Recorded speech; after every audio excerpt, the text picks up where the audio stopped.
So if someone was raised in an environment that there was like dysfunction or chaotic, where the child is called upon to be more of the caretaker for the parent, it's a pattern where the child puts their own needs aside to make sure the parent is okay. So the underpinning of codependency, where a child is raised in an environment that their needs are less to the adult. So where ideally it's the child's needs need to be fulfilled because you're raising and growing an individual human being.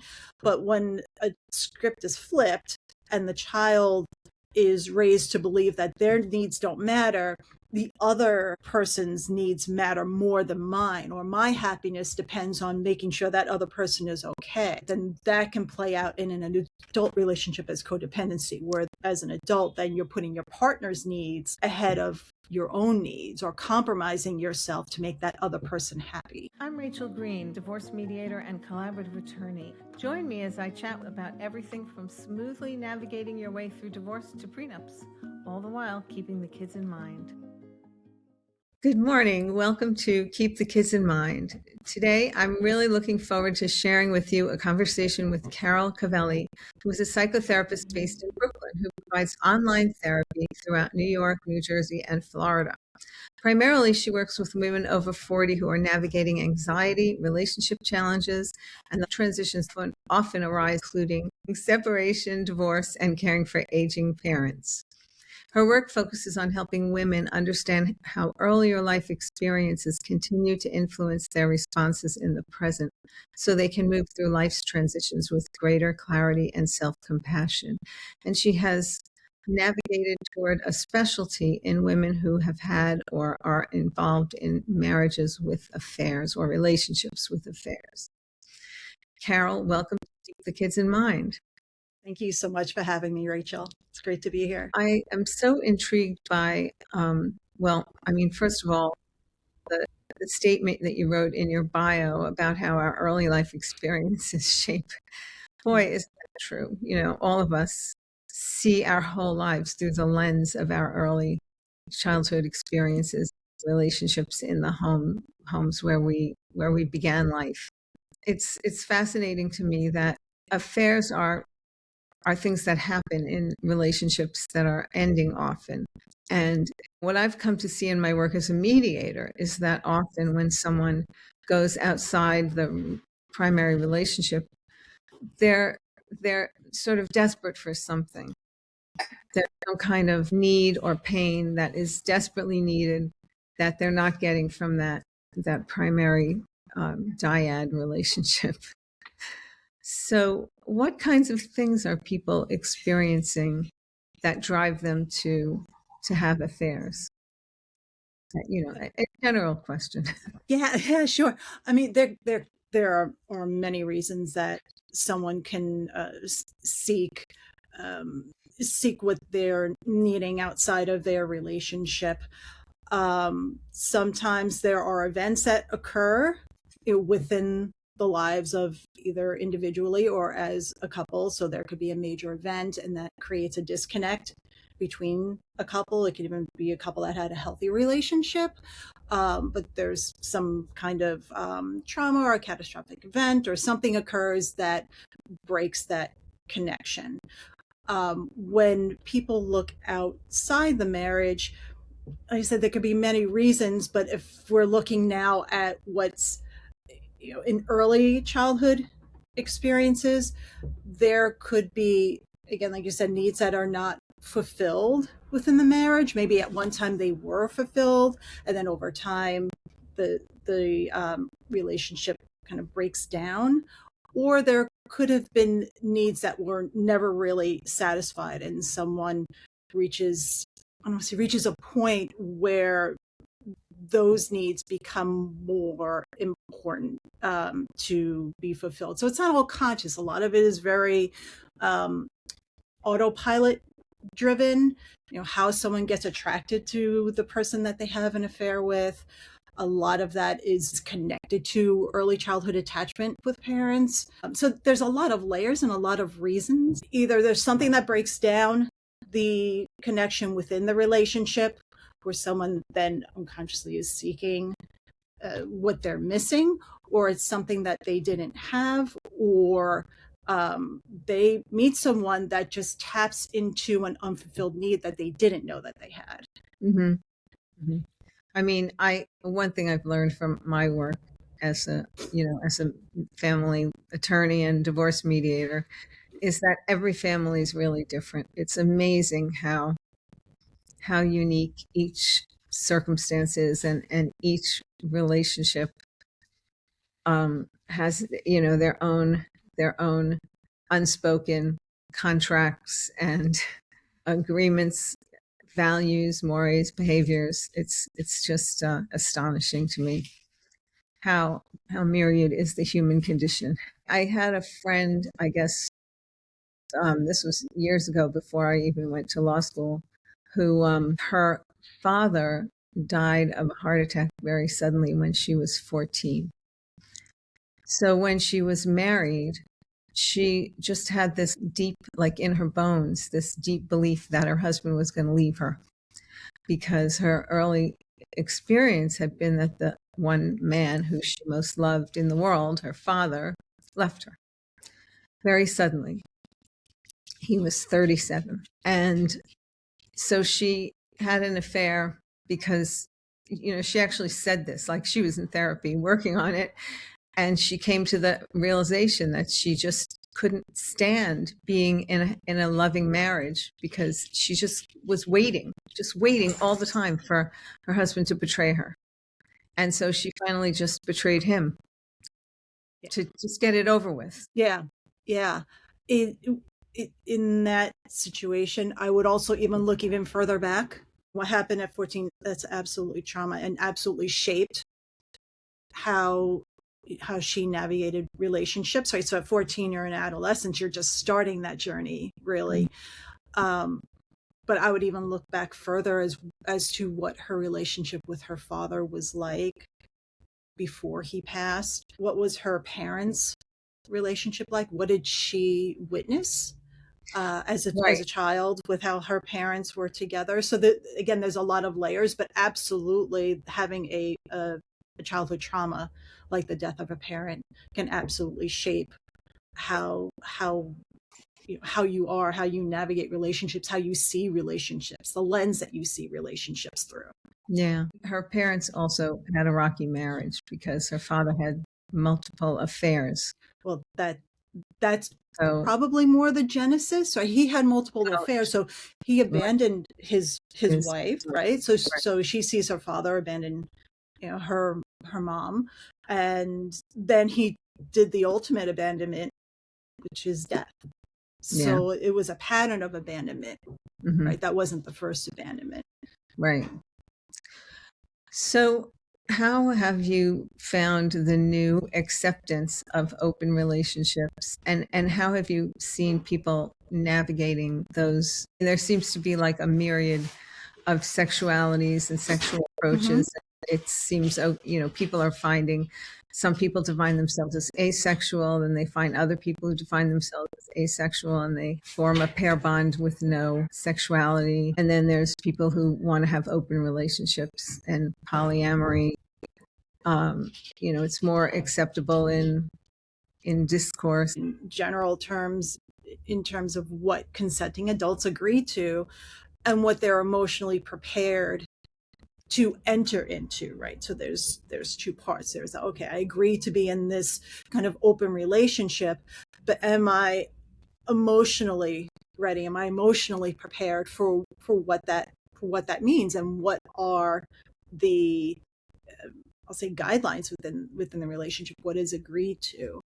So I've seen a number of couples who have been breaking up because of that kind of thing. One person says, "Oh, well, I always wanted an open relationship," and the other one said, "No, not as far as I understand." Well, that's a different story, right? They're not on the same page. It sounds like they just didn't have an agreement. One of the partners had their own agreement with themselves to to have an open relationship, and it sounds like there wasn't necessarily a conversation between the two or an agreement between the two. So that's a whole other that's a whole other story, right? Yeah. You have two people that are absolutely not on the same page with their relationship, so of course the relationship isn't going to succeed. One's in one camp and one's in another camp. One's thinking monogamy and the other one is, no, this is an open relationship. Wait, how did we get here, type of thing. Yeah. I was listening to some podcast or other talking about that, and they were saying it's just cheating with another name. It's just saying, oh, well, I met this person and I actually, I'm falling for them. But there are things that I like about my marriage. I want to have both, Then it's something to address within the relationship. A partner may agree to that, or a partner may be like, no, this is absolutely not what I want. Either you're with me 100% or you're not. Yeah. But again, there's a huge emotional piece underneath that. Okay, so to bring in another layer, is there an element of do people have unresolved childhood traumas, unresolved experiences in childhood that they agree to let's say an open relationship, but that's not something they really want, but there's something in their history that's making them more susceptible to being in an open relationship, even though that's not what they truly want. So again, there's a lot of layers to it. So it's not exactly like black and white. Some people do agree to certain things in relationships because it's, I have to keep this relationship. I don't want to lose it. Yeah. And then what's that rooted in, right? Mm-hmm. That you're compromising maybe your values or your principles or just compromising parts of yourself to make someone else happy. So is there a codependency piece there? So a childhood trauma that prevents them from being able to fully say, this is what I need, or draw boundaries. It doesn't necessarily have to be a single trauma. It could be a pattern of the environment that the person was raised in. So if someone was raised in an environment that there was like dysfunction or chaotic, where let's say the child is called upon to be more of the caretaker for the parent, like the child, it's a pattern where the child puts their own needs aside to make sure the parent is okay. So that's the underpinning of codependency, where a child is raised in an environment that their needs are less to the adult. So where ideally it's the child's needs need to be fulfilled because you're raising and growing an individual human being.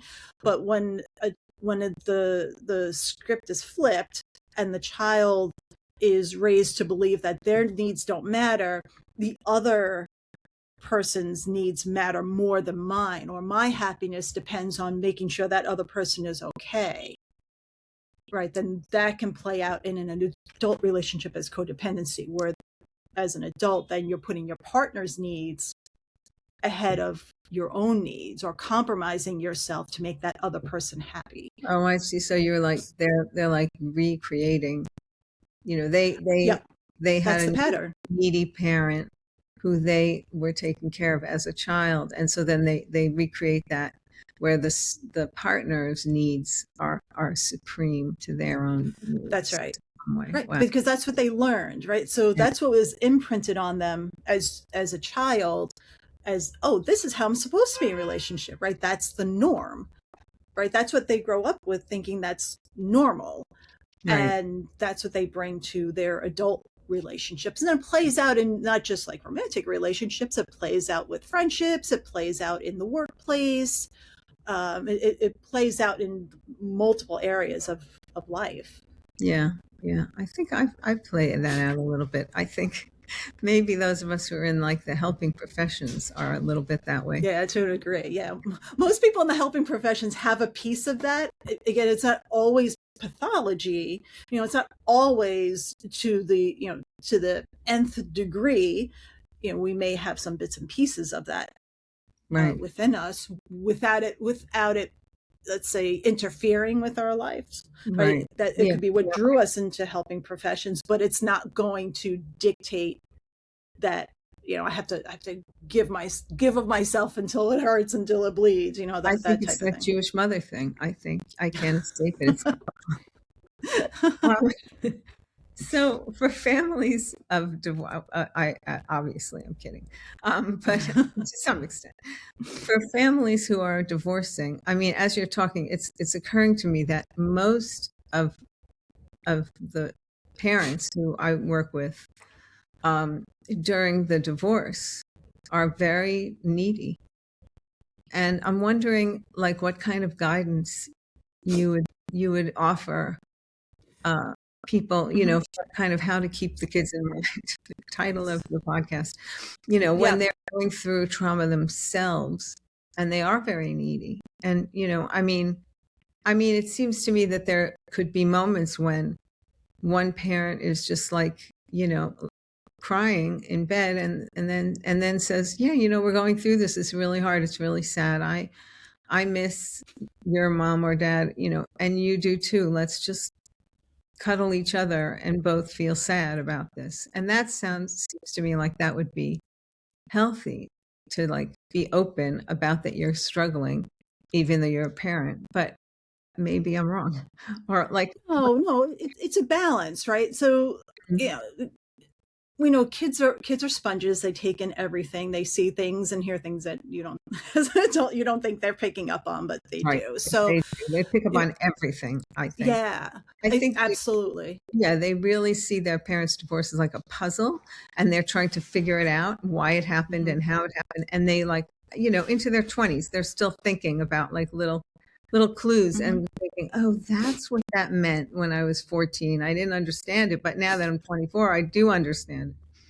Yeah, and in child development, so you think of child brain development. The younger the child, the more they're egocentric, right? So they're focused on themselves. Everything comes back to them, for better or for worse. So not only are they trying to put the pieces together, they're forming in their own minds how they contributed to the situation. How is this my fault? This is my fault, Oh, right? So they're taking that in. They're most likely not expressing it, or if they're not expressing it in a way that someone with a fully developed brain would express it, right? They're not putting this into words necessarily, especially with younger children.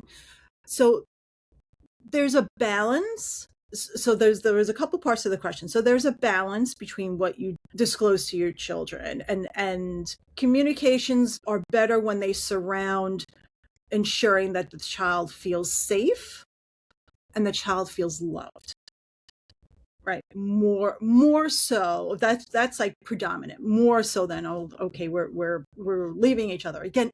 It depends on the age of the child too, so it always has to be age appropriate, but children always need to feel safe and they need to feel loved, because then they carry this into their lives, right? There are children who have parents who have divorced, who grow up and have healthy relationships, partly perhaps because their parents handled it in a way that ensured that even though they weren't together, that child or children were loved, and that they're safe and that they're cared for. The other piece that you started with, which is the parents feeling their own emotions, which is absolutely valid, right? So divorce is going to activate whatever their individual histories are around endings of relationships, around endings, around abandonment, whatever the situation is that's contributing to the divorce. So, of course, they're going to be in an emotional state. So we have, and I'm keeping this really simple, we have our logical brain and we have our emotional brain, right? So when something like divorce happens, or we're activated emotionally, it's bypassing our logic, going right into emotions, and it's pulling up all our stuff, right?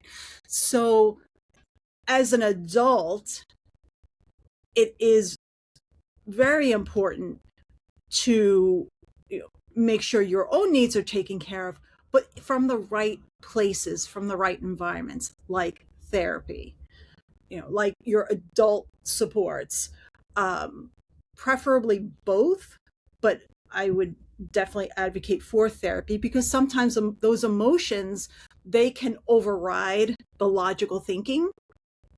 So then logic goes offline or partially offline, and then decisions and communications and things that are said are based in an emotional place, which is not healthy for the children to always be exposed to. Does stuff happen? Yeah. But my advice would be that, for both parents to be in their own individual therapy around what the divorce is bringing up for them. Yeah. Yeah. So that they can start to try to scratch that logical brain and get it activated so that it becomes part of the conversation or part right. of So they can work through their own stuff. Right. Okay. So, the divorce is happening. What is that bringing up for you from your past? What have you learned about endings of relationships? What is the possible like shame or self-judgment that you're feeling around this? Let's work that through. What is that tied to? And by doing that, then we start to bring in that the logical mind starts coming back online, because logic goes off when you're you're not feeling safe. You're going into fight or flight, which is really when you feel these emotions. That's what your body's preparing for. So for the parents, the most important thing is for parents to get support for their own emotions, so that they're not like acting out and they're not turning to their children for 100%. That kind of support when they should really be in their own therapy. So that they're not putting their emotions onto their children, right? They're not projecting, not putting it on their children, because in turn, then that sets up that codependency kind of training, so to speak, right? Because if you're putting your emotions like that on your children are going to want to make mommy feel better or make daddy feel better, right? And then they'll think it's their fault. I have to make them feel better. And the things that they do are based in making this other person feel better. So then they're learning, I have to make the other person better. So it doesn't foster a healthy parent-child relationships. And and then the children need some place to work through their own emotions and processing of the 100%. thing. And they can't really talk to their parent because the parent is in emotional crisis, kind of. Or they feel that they can't. But or they feel that they can't. Then it's like, who do I talk to? Because if I talk to mom or I talk to dad, I'm going to upset them. I don't want to upset them. Right. So we don't want that shift. We want children to know that they can express how they're feeling. And if they have questions, they could be answered, of course, in an age-appropriate way. But those communications, and as an adult, a parent has a responsibility to make sure their children are okay through this, and in turn make sure they're okay, right? They have to be okay before they can help their children to be okay. Children, right? Like that airplane thing, you put your exactly first, and then you put it on your child. That's right. One of the most painful and challenging things I've seen. One parent is, I guess I'm thinking of two heterosexual couples where it was the fathers who expressed this. The mothers had affairs. And, one father said, I'm not going to lie to my 9-year-old son about this. He deserves to know the truth. It's not the way that I've built my relationship with him. And I have to tell him that his mother had an affair because I don't want to lie to him. And I tried, to gently say, you're not lying. You're just telling him what, what's age appropriate. Like for a child who's pre-pubescent and maybe only dimly understands what sexuality is, like what is this father going to tell this child, Anything that compromises the potential relationship between the other person and the child needs to be handled with kid gloves. So there's a great example of someone who should just be in their own therapy, not put their stuff on their child, because I don't know who, I don't know the wife. Maybe she's a fabulous mom. she's just not able to stay monogamous. Maybe she's an amazing mom to her kid. I don't know. Maybe not. But let's say she is, then by him saying this by the father saying to the son, well, mom fell out of love with dad, or mom had an affair. then that relationship gets obliterated, right? You mean the relationship Because between the child and the between mother? the child and the mom, Yeah, because right? now the Then child is going to be angry at the mother. of Right? course, The father has now said it's completely your mother's fault that we have to yeah. separate and sell our house, and yeah, this whole You thing. don't You have put your brain adult problems tools. on your You children. You don't put the right, adult problems on the children, right? That is a right, problem, that his wife can't stay monogamous. That's a huge problem. Don't put that on your 9-year-old son. yeah, But don't doesn't mean suck it up either, and that you're not entitled to feel angry either and to have your own feelings. But there's a place and there are people to work that out with. what I would tell someone who said that, I guess I would say, slow down, and you have to Mm-hmm. remember that your son is going to come through this the best way if he's given permission to still love both of his parents. She betrayed you, and you have the right to feel hurt and angry because of that, but he's still entitled to have a Yeah. mom who he loves. So if you're speaking to the dad like that, Yeah, he's emotion, right? So when he's telling you, I'm going to tell, little Bobby everything about how what a terrible person his mom. That's all emotion, emotion, emotion. Logic is offline, right? So we talk about those two different parts of your brain, so to speak. So by you saying to your approach is best to be try to bring back that logic, and what you said was absolutely perfect, because then you don't want to obviously be his therapist. You kind of just sprinkle in, let's kind of ground this, let's bring this back, so let's think logically about this, so to speak. Like, you may not say that specifically, yeah, but you want yeah, to bring in those logical points so he starts thinking a little more logically, right? yeah, Away from the emotion of the anger that he feels, more toward the, I have a son I have to raise, and I want to raise a son that is going to have healthy relationships, right? So I'm not going to put my adult stuff onto him and have him try to handle that. yeah. But I guess there's like an ego separation that's missing there. In some ways, I think like maybe he felt like, she betrayed me, so she betrayed us, me and little Mm-hmm. Bobby. We've both been betrayed by her, and like he doesn't see that it's a different Right. Mm-hmm. relationship that they have. Yeah. I mean, then it's speaking to the larger family dynamics, right? Because if she's been not present for the family in these multiple ways, then perhaps dad and son have gotten a lot closer. So now they're aligned more. Maybe he's a little more meshed with his son, because maybe he's substituting what he's not getting, emotionally from his wife. He's getting it from his son, that emotional fulfillment, because Right. he doesn't trust his wife anymore, and he's not getting it from her. So then now there could be a potential enmeshment there. So yeah, it could be, that's absolutely valid, that happens. And then we're back to where we started in this conversation this morning, which is talking about the child who's now called upon to take care of his father, to be empathizing with his father, and saying, yeah, being a cheerleader to his dad, like, yeah, you're the great parent, and she's the awful parent, and and I'm where and the son not not allowed to feel that he's missing his mom. And that he still loves his mom because he's trying to take care of his dad who's suffering so much.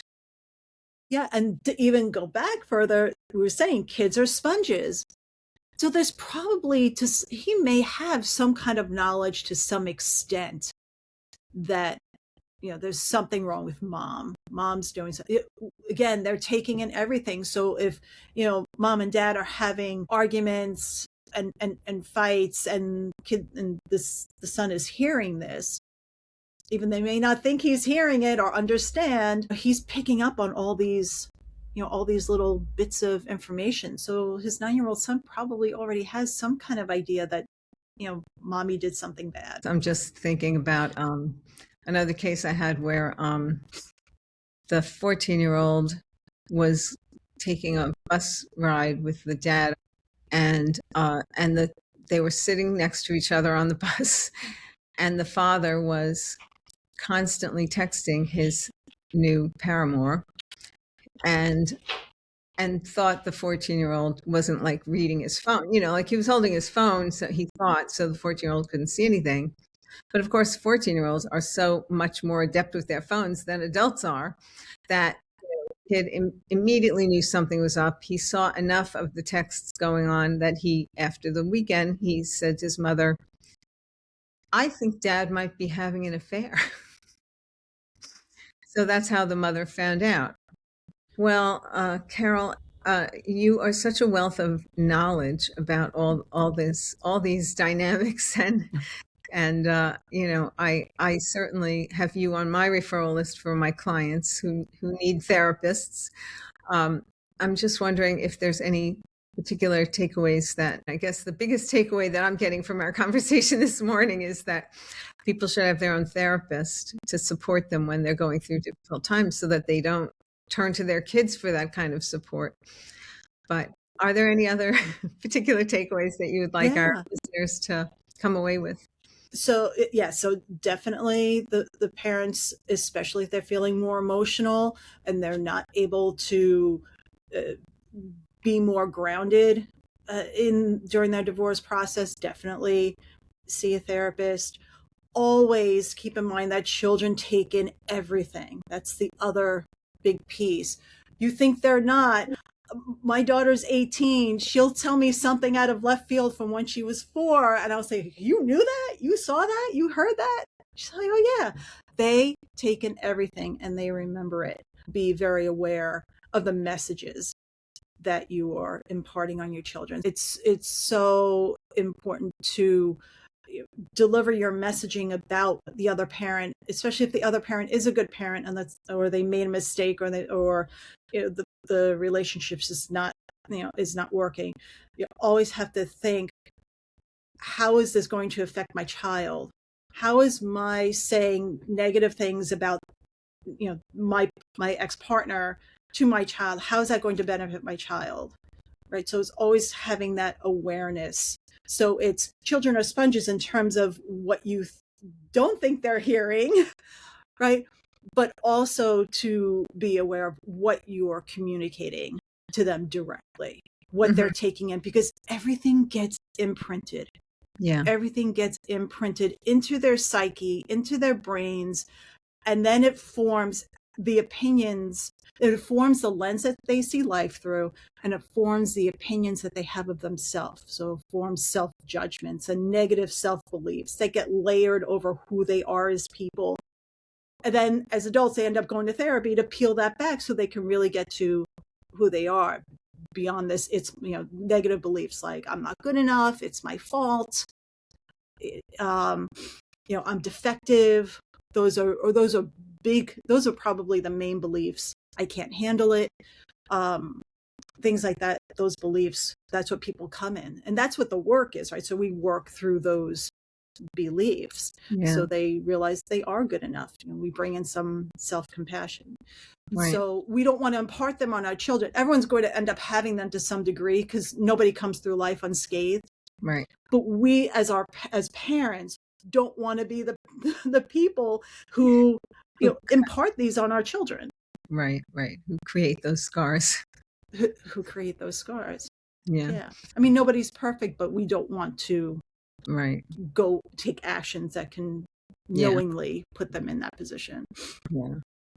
Well, Carol, thank you so much for coming on Keep the Kids in Mind. It's been a pleasure talking to you this morning, and I really appreciate your insights and wisdom. I'll be calling you for case consults with difficult mediations in the future. Thank you, Rachel. It was so great to be here. Thank you for inviting me on. Yes. And thanks for listening to Keep the Kids in Mind.